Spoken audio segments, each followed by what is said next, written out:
दोस्तों, स्वागत है आपका अपने यूट्यूब चैनल बोलो इंग्लिश में। अंग्रेजी सीखने का इससे आसान तरीका हो ही नहीं सकता। यहाँ पर हम एक-एक वर्ड्स को कैसे पढ़ा जाता है, क्या पढ़ा जाता है, वो जानेंगे। उसका हिंदी अर्थ क्या होता है, वो जानेंगे और जो भी ग्रामेटिकल स्ट्रक्चर यूज़ हुआ होगा, वो जानेंगे ताकि आप भी किताबें पढ़ पाएँ, समझ पाएँ। आपको इसका पीडीएफ चाहिए तो आपको कमेंट बॉक्स में एक व्हाट्सएप चैनल का लिंक मिल जाएगा, जिसे ज्वाइन कर लें।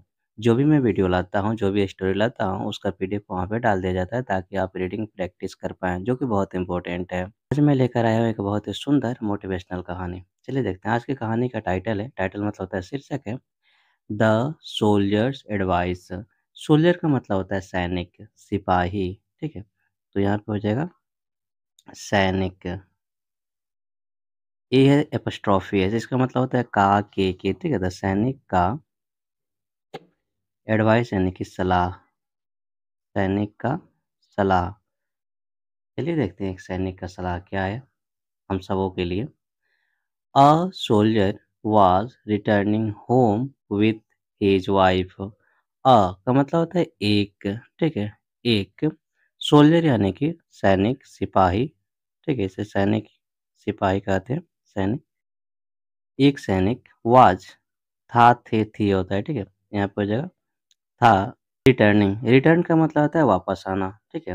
वापस आना, तो यहाँ पे जो वापस आ रहा, वापस आ रहा। होम, कहाँ वापस आ रहा था? होम यानी कि घर। विथ का मतलब होता है के साथ, विथ का मतलब होता है के साथ। हीज वाइफ, हीज का मतलब होता है उसका, उसकी, ठीक है? तो उसकी वाइफ यानी कि पत्नी, वाइफ का मतलब होता है पत्नी। चलिए पूरे सेंटेंस का अर्थ समझ लेते हैं। अ सोल्जर, एक सैनिक, was returning home with his wife, घर वापस आ रहा था अपनी पत्नी के साथ। They were crossing a lake in a boat. They का मतलब होता है वे, ठीक है? वे या वे लोग। तो वे, वर का मतलब था, थे, थी ही होता है। जब प्लुरल सब्जेक्ट होता है तो वर का प्रयोग करते हैं, सिंगुलर होता है तो वाज लगाते हैं। तो वर यानी कि थे, देवर, वे थे क्रॉसिंग, पार कर रहे। क्रॉस मतलब होता है पार करना, ठीक है? तो पार कर रहे, तो क्रॉसिंग का मतलब हो जाएगा पार कर रहे। एक लेक का मतलब होता है झील, एक झील को पार कर रहे थे वे। इन मतलब होता है में, यानी कि एक, बोट का मतलब होता है नाव, ठीक है? बोट का मतलब होता है नाव। When suddenly a great storm arose। When का मतलब होता है उसी समय, ठीक है? when का मतलब ऐसे तो कब होता है, जब होता है, लेकिन यहाँ पे हो जाएगा उसी समय, उसी वक्त, उसी समय। सडनली, एकाएक, अचानक से, ठीक है? एक, अचानक से भी कहते हैं। यानी कि एक, ग्रेट, ग्रेट का मतलब तो महान होता है, लेकिन यहाँ पे ग्रेट का मतलब ग्रेट स्टॉर्म है, ठीक है? तो महान तूफान तो नहीं, तो यहाँ पे हो जाएगा भीषण तूफान, ठीक है? भीषण तूफान। ग्रेट स्टॉर्म का मतलब हो जाएगा तूफान, ठीक है? भीषण तूफान या विशाल तूफान कह सकते हैं। अरोज, अराइज का मतलब होता है उठना, तो क्या हो जाएगा? उठा, ठीक है? चलिए अब पूरे सेंटेंस का अर्थ समझते हैं। They were crossing a lake in a boat. वे लोग एक बोट में बैठकर, एक नाव में बैठकर झील को पार कर रहे थे। When suddenly a great storm arose. उसी समय एकाएक एक भीषण, एक विशाल तूफान उठा। The man was calm and quiet but the woman was trembling, ठीक है? द मैन, मैन का मतलब आदमी, जो सैनिक था उसे कहा जा रहा है मैन यानी कि आदमी। वाज यानी कि था, थे, थी होता है तो था हो जाएगा यहाँ पे। काम, काम का मतलब होता है शांत, यहाँ पे एल साइलेंट होती है, काम पढ़ते हैं, ठीक है? तो काम का मतलब होता है शांत। एंड, और, एंड का मतलब हो जाएगा और। क्वाइट यानी कि चुप, ठीक है? क्वाइट का मतलब होता है चुप, जैसे कहते हैं ना कीप क्वाइट मतलब चुप रहो। चुप, बट, लेकिन, बट का मतलब होता है लेकिन। द वुमेन, वुमेन का मतलब होता है महिला, ठीक है? स्त्री। तो वुमेन का मतलब हो जाएगा महिला। वाज यानी कि थी। ट्रेम्बलिंग, काँपना, ट्रेम्बल का मतलब काँपना था, काँप रही, काँप रही, ठीक है? चलिए पूरे सेंटेंस का हम अर्थ समझते हैं। The man was calm and quite. आदमी चुपचाप था, शांत था। बट लेकिन द वुमन वाज ट्रेमलिंग, महिला काँप रही थी, ठीक है। शी आस्क्ड, शी का मतलब होता है वह स्त्री के लिए, पुरुष होता है तो यहाँ पे ही का प्रयोग करते हैं। वह आस्क मतलब पूछना होता है, तो यहाँ पे जगह पूछी पास्ट में इसलिए आस्क्ड लिखा हुआ है। तो वह पूछी, क्या पूछी? Are you not afraid? Are का मतलब होता है क्या हो, ठीक है। यू यानी कि तुम, नॉट नहीं, अफ्रेड का मतलब होता है डरना, भयभीत होना, तो यहाँ पर जगह भयभीत, ठीक है, भयभीत। शी आस्क्ड, वह पूछी, आर यू नॉट अफ्रेड? क्या तुम भयभीत नहीं हो, क्या तुम डरे हुए नहीं हो? We may not survive this storm, we का मतलब होता है हम लोग, ठीक है, हम लोग में सकते हैं, ठीक है, सकते हैं, संभावना जब दर्शाना होता है तो में का प्रयोग करते हैं, सकते हैं, नॉट यानी कि नहीं, सर्वाइव मतलब बचना, ठीक है, तो बच, दिस मतलब हो जाएगा इस, दिस का मतलब हो जाएगा यह, स्टॉर्म का मतलब हो जाएगा तूफान, ठीक है, तूफान। वी में नॉट सर्वाइव, हम लोग नहीं बच सकते हैं, दिस स्टॉर्म यानी कि इस तूफान से। तो महिला पूछी, शी आस्क्ड, वह पूछी, आर यू नॉट अफ्रेड? क्या तुम भयभीत नहीं हो? We may not survive this storm, हम लोग इस तूफान से नहीं बच सकते हैं। The soldier laughed and took out his sword from its sheath, the soldier, soldier का मतलब होता है सैनिक, सिपाही, यहाँ पे जगह सैनिक। लाफ्ड, लाफ मतलब हंसना, तो यहाँ हो जाएगा हंसा, पास्ट में हंसा, एंड और टुक आउट, टेक आउट मतलब होता है बाहर निकालना, तो यहाँ पे जगह बाहर निकाला, पास्ट में इसलिए लिखा हुआ है टुक आउट, तो बाहर निकाला, ठीक है, बाहर निकाला।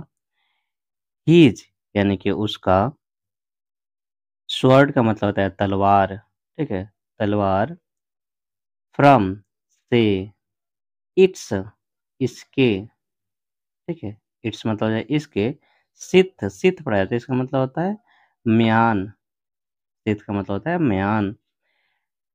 द सोल्जर लाफ्ड, सैनिक हंसा, and took out his sword from its sheath, और निकाला तलवार को तलवार के म्यान से निकाला। He brought the naked sword close to the woman's neck, so close that just a small gap was there. चलिए एक एक वर्ड्स का पहले हम अर्थ समझते हैं। ही का मतलब होता है वह, पुरुष के लिए, स्त्री होती तो सी लगाया जाता है। ही यानी कि वह, ब्रॉट, ब्रिंग मतलब लाना, तो यहाँ पे जगह लाया, ये पास्ट है तो लाया। द नेकेड, नेकेड का मतलब है नंगा, ठीक है, नेकेड का मतलब होता है नंगा। स्वॉर्ड यानी कि तलवार, स्वॉर्ड का मतलब हो जाएगा तलवार। क्लोज मतलब हो जाएगा पास, नजदीक, समीप, ठीक है, नजदीक होता है, समीप होता है। टू द, टू मतलब होता है का, द वुमेन्स, वुमेन्स का मतलब महिला, महिला का, नेक मतलब होता है गर्दन, ठीक है, नेक का मतलब होता है गर्दन। सो क्लोज, सो मतलब होता है इतना, इतना, क्लोज यानी कि समीप, इतना समीप, इतना नजदीक, डैट की, जस्ट सिर्फ, जस्ट का मतलब होता है सिर्फ, यानी कि एक, स्मॉल छोटा, ठीक है, स्मॉल मतलब छोटा, गैप मतलब जो अंतर, एक छोटा अंतर था, एक छोटा अंतर था। वाज देयर, वाज मतलब था, और देयर मतलब हो जाएगा वहाँ, ठीक है। He brought the naked sword close to the woman's neck, वह नंगी तलवार को महिला के गर्दन के समीप लाया। सो क्लोज इतना समीप लाया, that just a small gap was there कि बहुत थोड़ा सा फर्क था तलवार और महिला के गर्दन के बीच। It was almost touching her neck, it का मतलब होता है यह, ठीक है, यहाँ पर हो जाएगा इट का मतलब यह, वाज यानी कि था, ऑलमोस्ट लगभग, ठीक है, लगभग जिसे कहते हैं ना, ऑलमोस्ट लगभग, टचिंग, टच मतलब छूना, तो छू रहा, ठीक है, टच मतलब यहाँ पे छू रहा, हर उसका, ठीक है, नेक यानी कि गर्दन, नेक का मतलब हो जाएगा गर्दन। It was almost touching her नेक, यह लगभग उसका गर्दन छू रहा था, तलवार इतना नजदीक था, उसके गर्दन के एकदम नजदीक, एकदम पास में था। He asked, are you afraid? He यानी कि हो जाएगा वह, पुरुष के लिए, महिला होती तो सी। आस्क मतलब होता है पूछना, तो यहाँ पर जो आस्क्ड पास्ट में तो इसका हो जाएगा पूछा, ठीक है, वह पूछा। Are you afraid? आर क्या हो, ठीक है, यू यानी कि तुम, अफ्रेड मतलब भयभीत, डरे हुए, ठीक है, भयभीत। तो वह क्या पूछा? वह पूछा, ही आस्क्ड, वह पूछा, आर यू अफ्रेड? क्या तुम भयभीत हो? सी स्टार्टेड लाफिंग एंड सेड, सी मतलब हो जाएगा वह, स्त्री के लिए सी, वह स्टार्टेड शुरू की, स्टार्ट में शुरू करने, तो यहाँ पे जो है शुरू की, लाफिंग, लाफ मतलब हंसना, तो यहाँ पर हो जाएगा हंसना, ठीक है, एंड और सेड और कही, सी स्टार्टेड लाफिंग एंड सेड, वो हंसना शुरू की और कही, if the sword is in your hands why should I be afraid? If होता है यदि, इफ का मतलब होता है यदि, द स्वॉर्ड तलवार, ठीक है, यदि तलवार, इज है, इन मतलब होता है में, योर यानी कि आपके, तुम्हारे, ठीक है, तो यहाँ पर जगह तुम्हारे, हैंड्स यानी कि हाथों, यदि तलवार तुम्हारे हाथों में है, वाई, वाई का मतलब होता है क्यों, वाई शुड मतलब चाहिए, शुड का मतलब हो जाएगा चाहिए, आई मैं, ठीक है, आई का मतलब मैं हो जाएगा, बी अफ्रेड डरना, ठीक है। If the sword is in your hands, यदि तलवार तुम्हारे हाथों में है, why should I be afraid, तो मुझे क्यों डरना चाहिए? I know you love me and will never harm me, I यानी कि होता है मैं, आई नो मैं जानता हूँ, मैं जानती हूँ, मैं जानती हूँ, आई नो मैं जानती हूँ, यू तुम, लव यानी कि प्रेम, लव का मतलब प्रेम, मी मुझे, ठीक है, मुझे प्रेम करते हो मुझे, एंड और will never harm me, will never, इन दोनों का अर्थ एक साथ में होगा, ठीक है, चोट पहुँचाओगे, चोट पहुँचाओगे, पहुँचाओगे, चोट पहुँचाओगे। नेवर का मतलब होता है कभी नहीं, कभी नहीं। मी यानी कि मुझे, मी का मतलब होता है मुझे। आई नो मैं जानती हूँ, यू लव मी तुम मुझे प्रेम करते हो, एंड विल नेवर हार्म मी और कभी चोट नहीं पहुँचाओगे। स्त्री बोली कि तुम, मैं जानती हूँ कि तुम मुझे बहुत प्रेम करते हो, तुम मुझे कभी चोट नहीं पहुँचाओगे। He put the sword back and said, he यानी कि वह, पुरुष के लिए, तो वह, पुट मतलब हो जाएगा रखा, द स्वॉर्ड, स्वॉर्ड का मतलब होता है तलवार, वह तलवार रखा, बैक वापस, बैक यानी कि वापस, एंड और सेड यानी कि कहा, सेड का मतलब है कहा। ही पुट द स्वॉर्ड बैक, वह तलवार वापस रखा, एंड सेड और कहा, this is my answer, this का मतलब हो जाएगा यह, मा इज मतलब है, इज मतलब है, माई मतलब मेरा, आंसर यानी कि जवाब, उत्तर, ठीक है, आंसर मतलब जवाब, उत्तर। दिस इज माई आंसर, यह मेरा जवाब है, यह मेरा उत्तर है। I know God loves me, I का मतलब होता है मैं, नो यानी कि जानता हूँ, जानता हूँ, गॉड यानी कि ईश्वर, गॉड का मतलब होता है ईश्वर, लव्स प्रेम करता है, प्रेम करता है, मी यानी कि मुझे, मी का मतलब होता है मुझे। आई नो गॉड लव्स मी, मैं जानता हूँ कि ईश्वर मुझे प्रेम करता है। And the storm is in his hands, and का मतलब हो जाएगा और, एंड का मतलब और, द स्टॉर्म मतलब तूफान, तूफान, इज यानी कि है, इन में, हीज उसके, हैंड्स यानी कि हाथों, ठीक है, हैंड्स का मतलब हो जाएगा हाथों, and the storm is in his hands और तूफान उसके हाथों में है। आई नो मैं जानता हूँ, गॉड लव्स मी ईश्वर मुझे प्रेम करता है, and the storm is in his hands और तूफान उसके हाथों में है। So whatever is going to happen is going to be good, so का मतलब होता है इसलिए, सो का मतलब हो जाएगा इसलिए, वट एवर जो कुछ भी, जो भी, ठीक है, जो भी, इज़ यानी कि है, गोइंग जा रहा, टू हैपन मतलब हो जाएगा होने, टू हैपन का मतलब हो जाएगा होने, इज़ है, गोइंग जा रहा, टू बी गुड होने, टू बी का मतलब हो जाएगा होने, अच्छा, ठीक है, अच्छा।